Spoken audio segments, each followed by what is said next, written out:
Arriba al final de mes i la pregunta de sempre: on han anat a parar els diners? Semblava que tot anava bé, oi? Però el compte del banc, explica una història ben diferent. Doncs bé, avui anem a fons amb això. Anem a descobrir la veritat que s'amaga darrere de les nostres despeses de cada dia.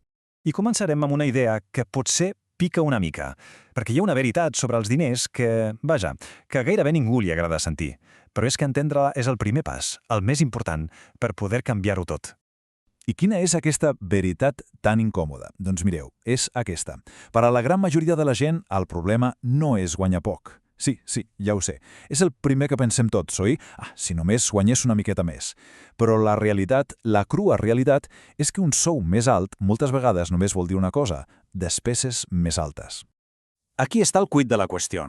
El problema no és la quantitat de diners que entra, és la gestió. És com s'administra el que ja es té. Això és el que ho canvia tot. I el més perillós de tot plegat és que aquesta mala gestió no és un error garrafal, un gran forat. No. És la suma de desenes de petites decisions, gairebé invisibles. Pensem-hi un moment. Com comença aquesta fuita de diners? Doncs comença en la cosa més innocent del món, aquell cafè de cada matí per engegar el dia. Diga, home, què pot fer de mal un cafè, oi? Després, al dinar fora, perquè avui no hi ha hagut temps de preparar res. I mira, una altra petita decisió que es pren gairebé sense adonar-se'n. I és clar, no ens n'oblidem, aquella subscripció que vam fer un dia i que ni recordem que existeix. Però ella sí que se'n recorda de nosaltres, I va cobrant més rarament en silenci. A veure, anem per parts. Per separat, cap d'aquestes coses és un drama. Un cafè no arruïna ningú, està clar. Però el perill de bo, el problema real, és la suma. És el conjunt. Són totes aquestes petites decisions, una rere l'altra, dia rere dia, les que, sense fer soroll, van buidant la cartera. I sabeu què? Tot això té un nom. Es diu inèrcia. Perquè la majoria de vegades no és que decidim gastar en aquestes coses. No és una decisió conscient. Simplement passa. És un hàbit, un impuls, una rutina que funciona, en pilot automàtic. O sigui, que quedi clar, els diners no desapareixen per art de màgia. No s'evaporen i ja està. No, es filtren.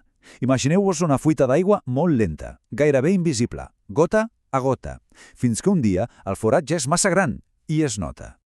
Molt bé, ja tenim el problema identificat. La fuita existeix, és real. Llavors, la pregunta del millor és com es recupera el control? Com es pot tapar aquesta fuita? I la resposta potser sorprèn a més d'un, perquè no va de prohibir-se tot, ni de fer canvis radicals de la nit al dia. No, la solució de debò és només una paraula: consciència. Ras i curt. És passar de gastar amb el pilot automàtic posat a prendre decisions de manera conscient. I com es fa això, a la pràctica? Doncs és més senzill del que sembla. Són 3 passos. El primer, adonar-se'n. Així de simple. Cal mirar on van els diners de veritat, sense filtres, sense excuses, cara a cara. Segon pas, diferenciar i fer-se la pregunta clau: això, de debò, ho necessito o és un caprici d'ara mateix? Us asseguro que aquesta pregunta ho canvia tot. I el tercer pas, posar un límit. Però compte, no una gàbia, sinó unes regles del joc clares que en el fons donen llibertat. Perquè aquí hi ha la clau de volta de tot plegat. El control no ha de ser una tortura, no va de patir, ha de ser clar. Quan les regles són clares, quan se sap on són els límits i per què hi són, prendre decisions es converteix en una cosa sorprenentment fàcil. Llavors, per resumir-ho, tot plegat es redueix a un canvi de xip, a un canvi de perspectiva. El problema que sembla que tenim és no tinc prou diners. Però el problema real, el de fons, és no ser on se me'n van els diners. I sabeu què? Aquesta és la millor notícia de totes. Perquè el segon problema, aquest sí, depèn al 100% de nosaltres. Exacte, perquè recuperar el control no depèn de ningú més. No cal esperar un sou més alt, ni que ens toqui la loteria, no. És una decisió.